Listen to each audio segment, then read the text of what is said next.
I feel like in the last year, we've started to see Bitcoin recognized legitimately in certain corners where it never was. There's certainly a growing number of politicians. I think Dennis Ford has done some great work reaching out to politicians and trying to educate them on Bitcoin. We've seen some better articles in the press.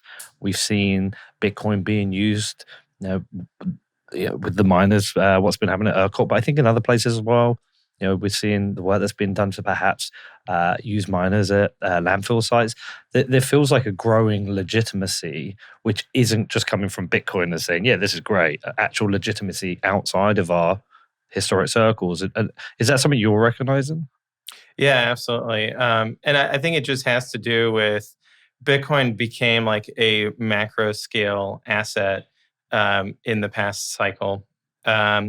And so now it's on the scene, and it's also the case that it hasn't gone away. I think that whenever there's a news article about Bitcoin in a bear market, like a lot of reactions are like surprised that it's still on the scene and still functioning.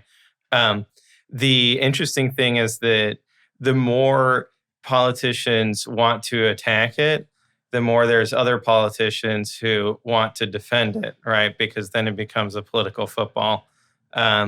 And we've seen that dynamic play out as well. But the other challenge has been, with FTX and Sam Bankman-Fried, and now he's on trial.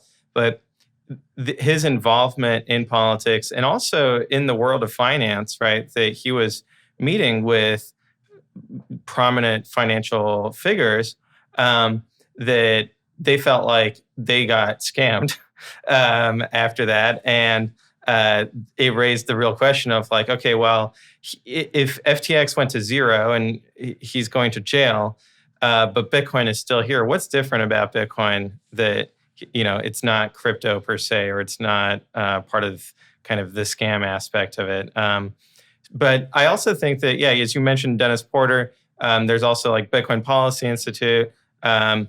Riot has hired a head of public policy, Brian Morgenstern. And so I think that there's a recognition within the ecosystem that in order to kind of make sure that the truth is being talked about rather than just sound bites, that we have to invest in education at the political level. And we also, Riot does a lot of investor relations where the question is, if you can't understand Riot's business without understanding Bitcoin, so let's start by talking about Bitcoin.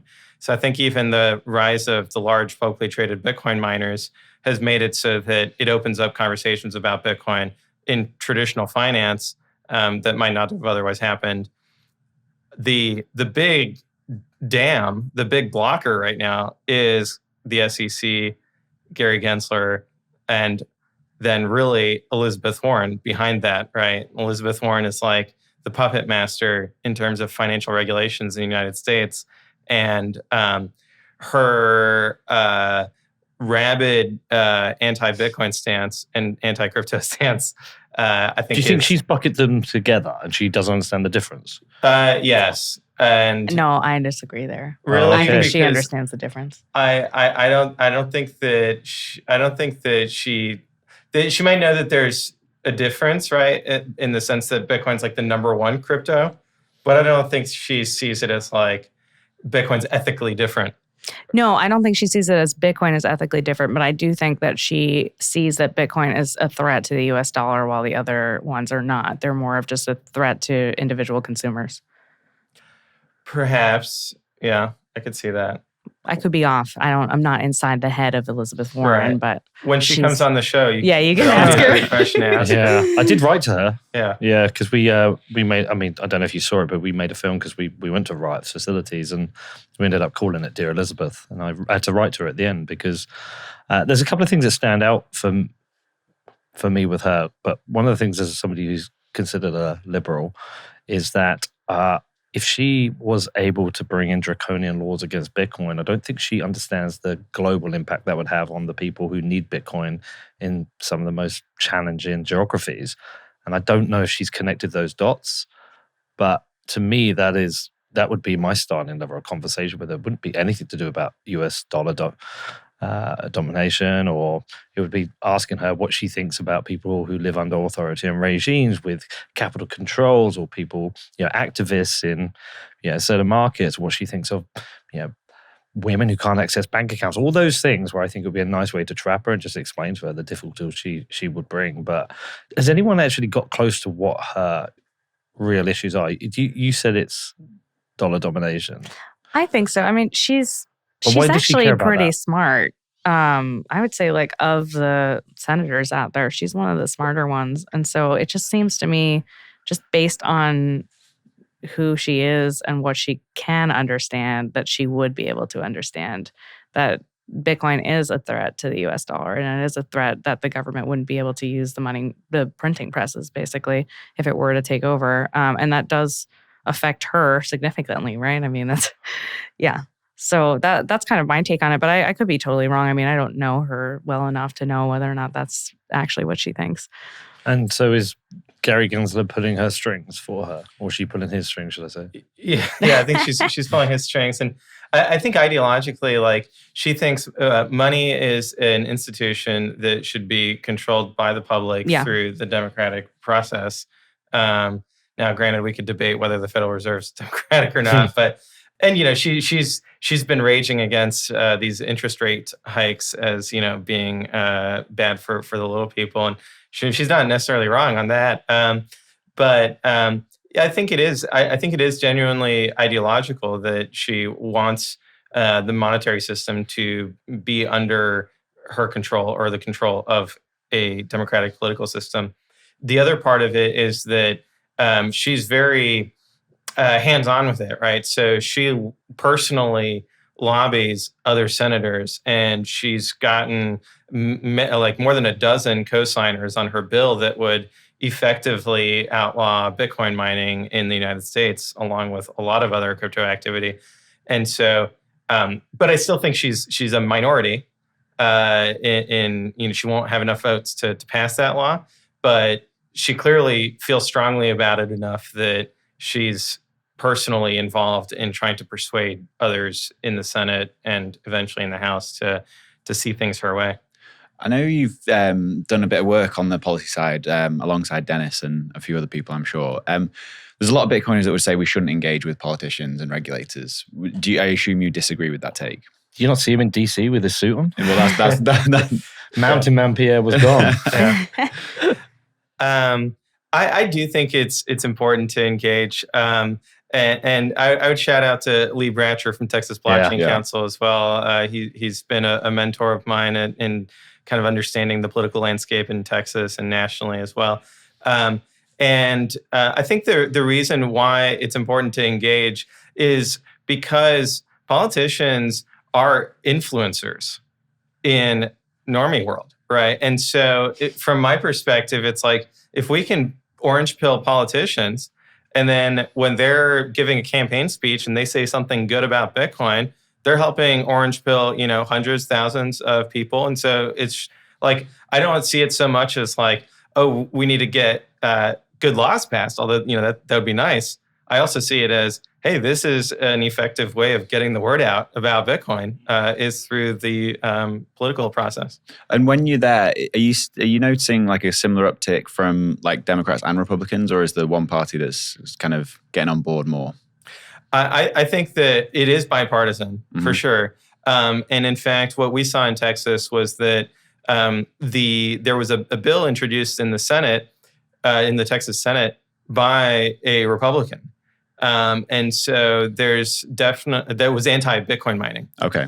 And so, people often focus on Elizabeth Warren, as we just did at the national level, but a lot of the people co-signing her bill are Republicans, and their concerns are around, part of it is kind of weird conspiracy theories of, oh, Bitcoin is invented by China to like take up all of our electricity. Or is that a real one? Yeah, it's kind of like there's like this QAnon element to it, right? Okay. And it's just driven by misinformation, disinformation going around the internet these days. People can just write anything. That, from their perspective, it's like it's not a productive use of our resources, right? So electricity should be going towards manufacturing, not towards Bitcoin mining. And air conditioners. That's right. It gets really hot in Texas. And then the kind of the NIMBYism of like, oh, we don't want it here because we see it as a nuisance. Even things like the air-cooled Bitcoin mining can be too loud if it's adjacent to a residential area. And they're right. Like you shouldn't build a giant, air blower right next to where people live. But there's that aspect of it. I think though that it's basically the extremes on both sides can have reasons to really not like Bitcoin. Whereas the more moderate centrists are aligned that, hey, this is innovative, it's creating jobs, and there's not really these massive negative externalities that the critics try to, attach to it. I think also on the job front, I mean, it's not just creating jobs. Like for instance, in Texas, they did these tax abatements for companies to create jobs there.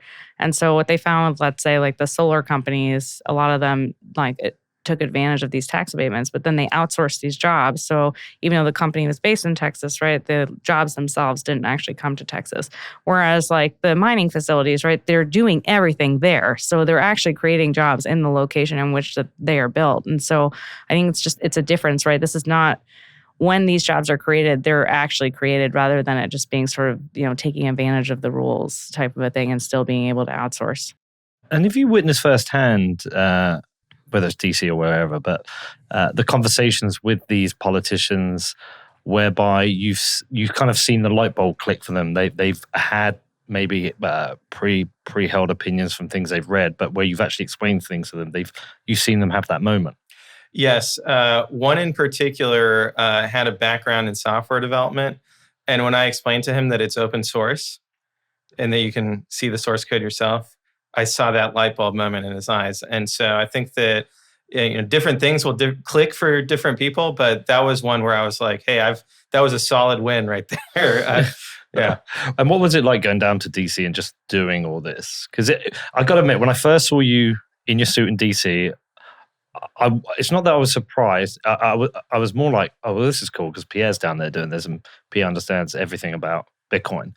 But at the same time, I was a little bit surprised. It's like, oh shit, yeah, Pierre's down there doing that, Yeah, I don't like being away from family. So in that regard, it kind of feels like it's a big time investment. But I also, I got to run into Jamie Dimon in I remember.